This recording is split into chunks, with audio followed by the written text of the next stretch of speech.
Ahoy hoy! Welcome to part 4 of this Jet Set Willy speedrunning tutorial with me, Ruffled Bricks. This part covers by far the most brutal section of the game as we run the mansion's underground gauntlet, starting with Willy's surprisingly understocked wine cellar. A veritable festival of drunk monks, sobering jumps, and strangely high wattage light bulbs. From there we'll head right through the hidden passage that takes us all the way across the map to the Forgotten Abbey, where we take on 8 monks who will do everything in their power to be remembered.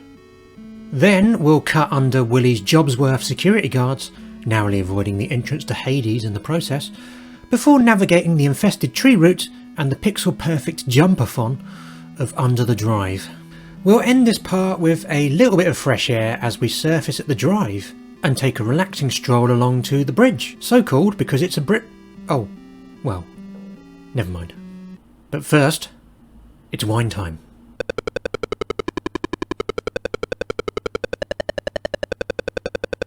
So, the wine cellar. This is where the chill part of the run ends. The underground section of this game is probably the hardest section of the entire speedrun. It's got 3 massive gatekeepers in it. 2 of them are in rapid succession, and the wine cellar is the first of these gatekeepers. So walk to the right, stand on the last 2 pixels of this platform and wait for the pink monk to get to about this platform here. And jump once, twice, thrice to get across to the right hand side, where we are now going to go straight along to grab the first bottle of wines. There we are, grab the Pinot, and then walk straight back and drop down onto this platform here. Next thing we're going to do is grab these wines here. Now, what you want to do once you've grabbed the wines is move into this position here. So move into the monoleg, which is about 2 of these wooden eyeballs along from the blue section of platform here. Put yourself in this position and you want to wait for the pink monk to just pass left enough overhead so that when you jump to the left after him, he is not going to hurt you. So here we go. Jump like that and just hold jump for 1, 2, 3, 4 like that. Now you see there was an enormous amount of pink colour clash on Willy at the start of that. And that is about as close as you can get to the pink monk without that strategy failing in that jump. We're going to grab this bottles of wine here. We're going to grab the carver. And with this one, rather than just touching the edge of the item, which we do with all the others, we're actually going to run all the way into the alcove to grab the item so that we actually touch this wall, and then we're going to run straight back. And the reason we're going to do that is because we actually need to waste a little bit of time to get the next jump. So the yellow monk needs to move far enough to the left for us to be able to jump over them successfully. And that doesn't necessarily happen if you're too quick. So we're going to do this just to burn some frames, but also visually set ourselves up accurately for this jump. So here we go. Jump, walk all the way in, and then jump out, and then jump right at the edge like that. And that just wastes a little bit of time for you to get over the yellow monk like that. And then again, we're going to keep holding jump. So 2, 3, then drop down immediately onto the green monk's platform. And we're going to jump straight over to the right of the green monk to grab these wines here. So here we go. Jump like that. Then head right again, and this position here is where you need to be in order to get these jumps across to this platform and then these following platforms here. So this is basically the full stride position where Willy's hat is just before the last eye of the wooden platform above him. And then hit the full stride position there, like that. You need to do that running because otherwise, or it's best to do that running because of what we're about to do now. We're about to vertical jump over the pink saw. The problem is the green monk is going to be very close to the pink saw as we do this. The green monk is going to be literally between half a square and 1 square to the left of the saw. We have to do a vertical jump to get that in, and if you are quick enough you can do that between these 2 light bulbs here, so the 2 light bulbs furthest to the right. However, if you're worried about your timing on this, then I'd say do it between these 2 instead. Like, you won't lose a huge amount of time from doing it there, but it just means that if you can do it between these 2, it's the minimal amount of waiting in this room. So let's see if we can get it. So run across, and there we go, like that. So we had the mid-stride position there, and we cleanly got between the 2 of them like that. Obviously the mono leg position is the best one for that because, as I say, it's the skinniest of positions. So if you can hit that, do it, but as you can see it's not impossible to get that in the mid-stride position as well. And then finally we're going to jump up and clip through the top of the slope like that in order to then walk through into the Forgotten Abbey. So here that all is put together. So drop down and stand on the last 2 pixels of that blue platform and jump onto the red platform the moment the pink monk walks onto it. Hold jump so that you do 3 jumps there, grab the Pinot there, walk to the left, drop down onto the second shelf, then walk to the right to grab the Chenin, pop yourself in the monoleg position and hold for 4 jumps the moment the pink monk passes to your left. Then once you get over to the Sauvignon, walk all the way into the shelf, walk back, jump over the yellow monk, and you should get over them safely. Again, hold 3 jumps and then drop down, jump immediately to the right to get over the green monk.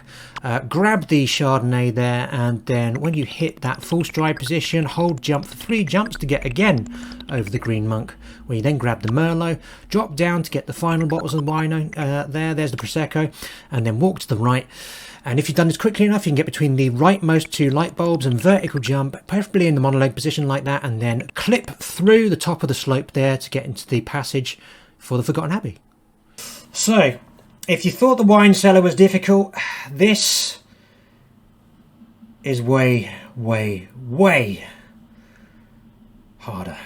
Actually, no, it's not that much harder, but as you can see, we've got quite a lot of monks to deal with here. So we've got 8 monks to tackle in one sitting here. So we've got lemon and lime up the top here, we've got the white stripes in the middle, and we've got the Teletubbies on the bottom row.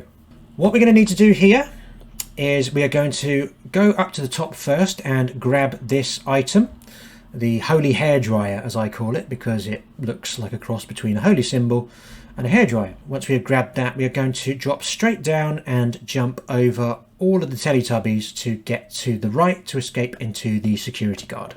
The way that you're going to do this is as follows. So here we go.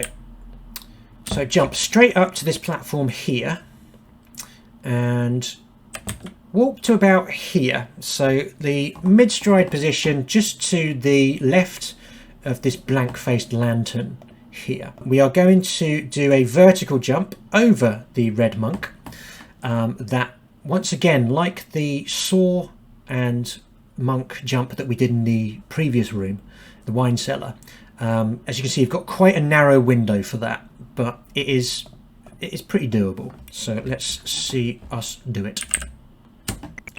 There you are, like that. Now run to the right and jump just as Willy's feet are parallel with the head of the green monk there.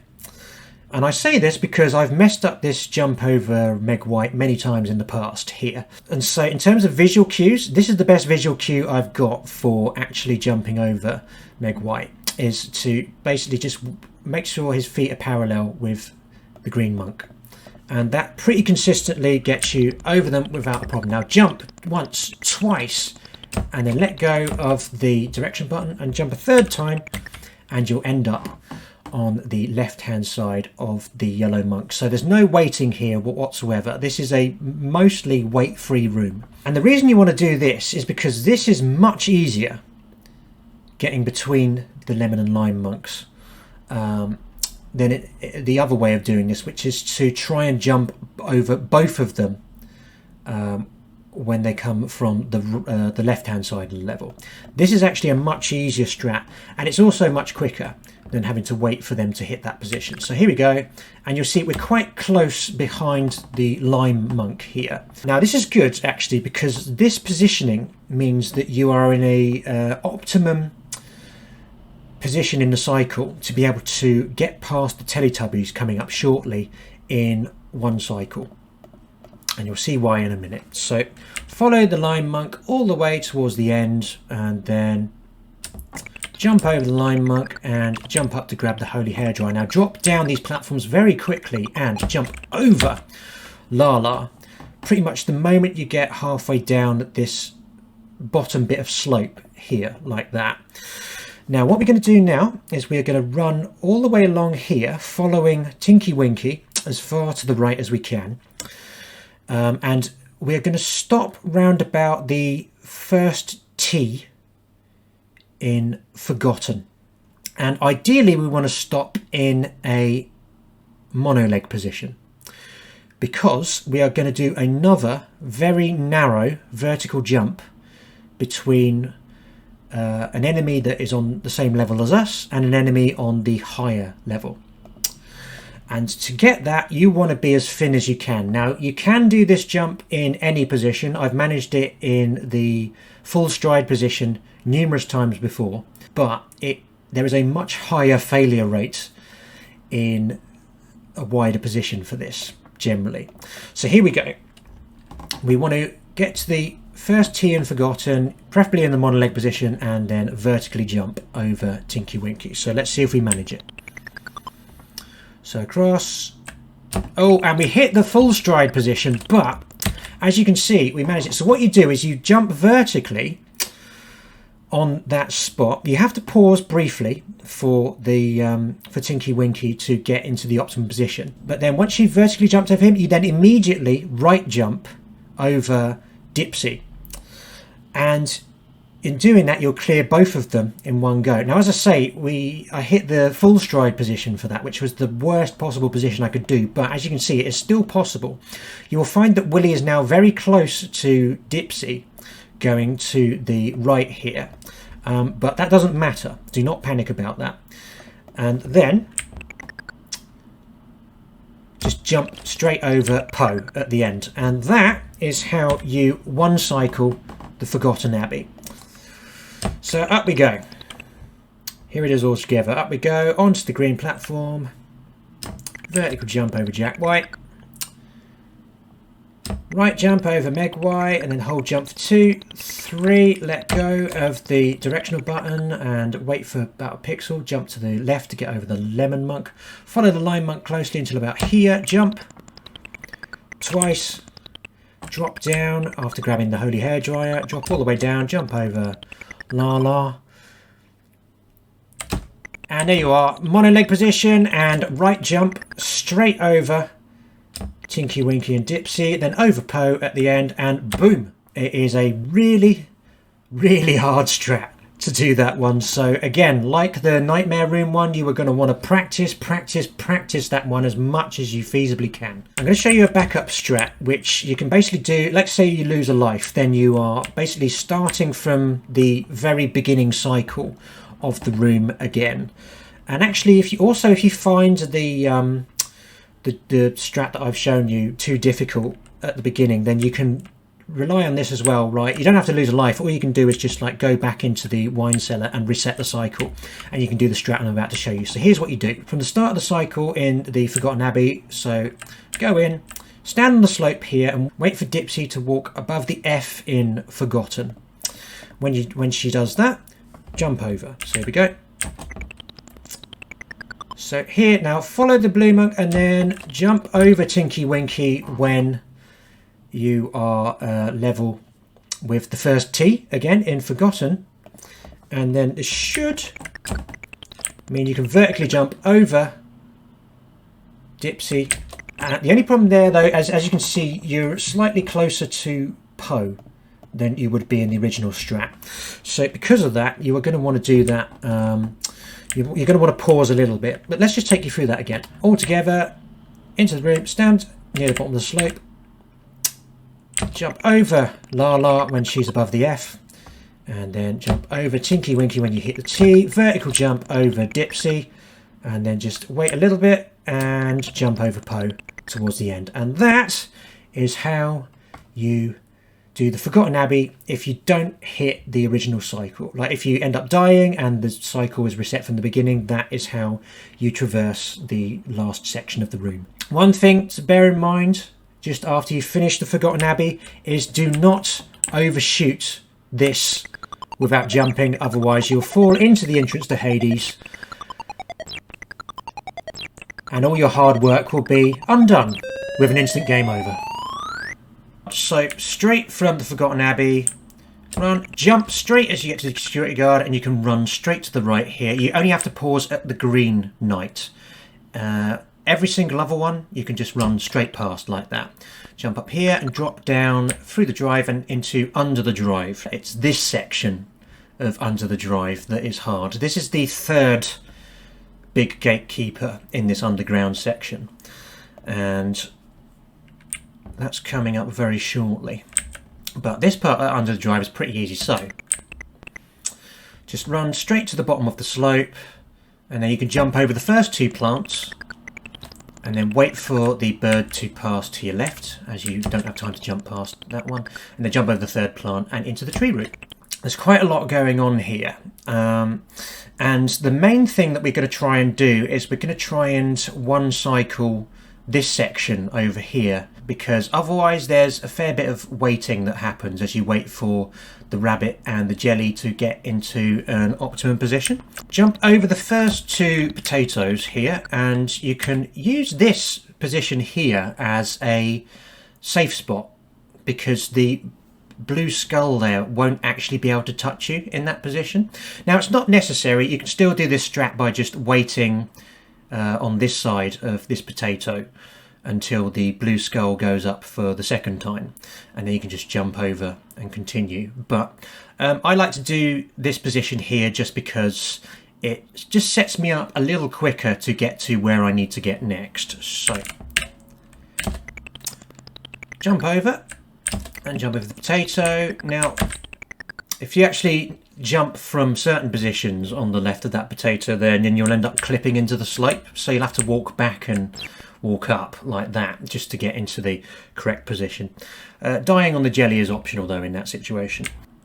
Jump when the rabbit goes past, walk up the slope, wait there in that position, so the mid-stride position here, the one that is within this square, this is the closest you can actually get to the jelly as it's coming down without getting killed by it.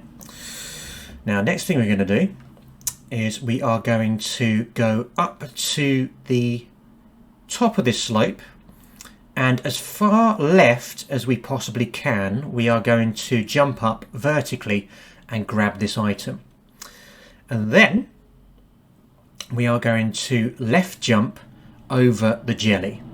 And if we've done that quickly enough, then we will land on this platform without any issues. So let's see how we do.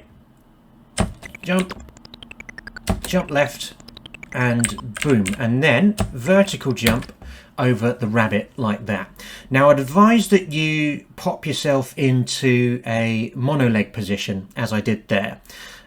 Which you can do quite quickly. You've got about 1.5 seconds to get that in, as you saw. Failing that, mid-stride position will work as well. You basically want to be as far to the right of this platform as well, so that you can jump over the rabbit for the first of 2 times that you need to jump over him. There is another way that you can do this as well, which doesn't involve jumping over the jelly. You can also go under, and there's a jump which is, I believe, pixel perfect under the jelly that will get you up to there. I don't know how to do this jump, to be honest with you. I've never tried it.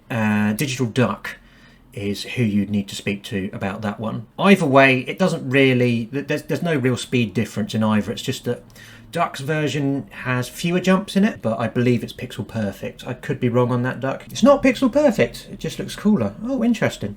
So now follow the rabbit to the left, and then as it turns around, vertical jump, and then start a left jump onto the conveyor belt here, and then jump again up to this platform here, and then you'll do a third jump to get the item. Now if you've jumped early enough here, then when you do the second jump, if you just hold the jump button, then Willy will actually stall a little bit in this alcove here and jump up to grab the item. And if you do that, that is actually pretty useful timing for this bit, because if you're not careful, if you're a bit too slow off the mark here, you could end up getting hit by the skull when we're going to drop back down onto the conveyor belt. But doing this timing where you stall in the alcove here will pretty much guarantee that you're on good timing for all of this section here. So let's see how we've done. And there you are. You see, like, did you see that little stall that happened there? That means that now, if we drop down, skull's out of the way and the razor will wander out of the way as well. The razor will then raise out. The razor will then raise out of the way as well. Note that the skull needs to be out of the way when you drop onto the conveyor belt, otherwise Willy's leg may touch it when he turns around. Also, if you worry that you've dropped onto the conveyor belt at the wrong timing for the razor, you can actually freeze in the tunnel by holding jump and right simultaneously. This will route Willy to the spot, and then you can let go when the razor is out of the way. So here's the tree route all in one go. Jump over the first two potatoes and pop yourself in the left facing full stride position there to avoid the skull. Then jump over the following two potatoes, avoiding the rabbit in the process. Go up the slope, vertical jump to grab the item, jump over the jelly, move to the right edge of the yellow platform and vertical jump over the rabbit in a thin position. Then jump over the rabbit at this end of the platform, do 3 jumps up here to get the item, and then drop down, and if you timed it right you should end up passing the razor without an issue. So that is pretty much the best cycle for the tree route. You might find all of that jumping over the jelly and the rabbit a little intimidating at the beginning, so if you do, just wait for the cycles to kind of align. You kind of have to wait for the jelly to go up and down about 3 times, I think, before you'll be able to jump up to this platform from this side of the jelly without having to worry about jumping over it. This next room is terrible. So we're going to go back into under the drive. Now, this is a pixel perfect jump that you need to do to survive this section here. What makes this even worse is there's literally no other way around this obstacle. Like, you have to hit this jump right, otherwise you die, speed run or not. I have a little bit of a visual cue that I use for measuring the jump properly on this one. Not a lot of people do this, I think, but what I like to do is I like to jump up and headbutt this part of the ceiling first. The way that jumps work is you're going to jump from round about here, and you're going to hold jump for 3 jumps, and when you do that, the jumps are going to get you over this pink robot, then over the green plant, and the final jump will make you land on the very last pixel to the left of this yellow platform here. And that is the only way that you can do this room. If you are too early on that, then you'll hit the ceiling and probably crash into the robot. And if you are too late on that jump, then you will overshoot when you get to this platform here. So that's what you got to do. There's nothing else you can do about it. So let's see how we go. So this is what I do, as you can see. So I headbutted the ceiling of that part of the roof there, and as a result of that I've managed to then set my jump so that I've jumped 1, 2, 3 times and land on this last platform here. And the reason I headbutt the ceiling there is that when you do that, depending on where Willy's hat hits it, then you kind of like got just one frame that you then need to move along in order to get the 3 jump series correct. So let's just try that again. So that time I was a bit early on the jump there, but that meant I had to. It was about 2 or 3 pixels more that I had to wait in order to get to the right position there. But that is how I do that room. because the headbutt jump there just slows you down ever so slightly. It just gives you a little bit more thinking time, I find, than trying to hit the specific pixel off the bat. But it doesn't actually cost you any time from a speedrunning perspective, because you still need to wait for the moon to get into a good position when you actually get to this platform here. So doesn't cost you anything using a trick like that. 1, 2, 3, like that. Now wait for the moon to... Well, you can wait for them to go up, or you can jump over it. Doesn't matter. And then jump over, and that is an edge jump. So you have to get that on the last pixel of this platform, as if there wasn't enough to worry about in this room already. Otherwise, as you can see, you fall to your death. So there's the jump without the preemptive jump I do there. So it is possible, it's just it helps me to do it normally. And then jump up to the drive. That is the last of the 3 main run killers out of the way from the underground section. And we're now, from here, going to go to the right. So we're going to head to the MegaTree and the off license. So walk to the right. Now, at the foot of the MegaTree, this position that you start off in this room, wait for this bat to start heading upwards again, and then use your apostrophe jump button to grab this item and this item in one jump.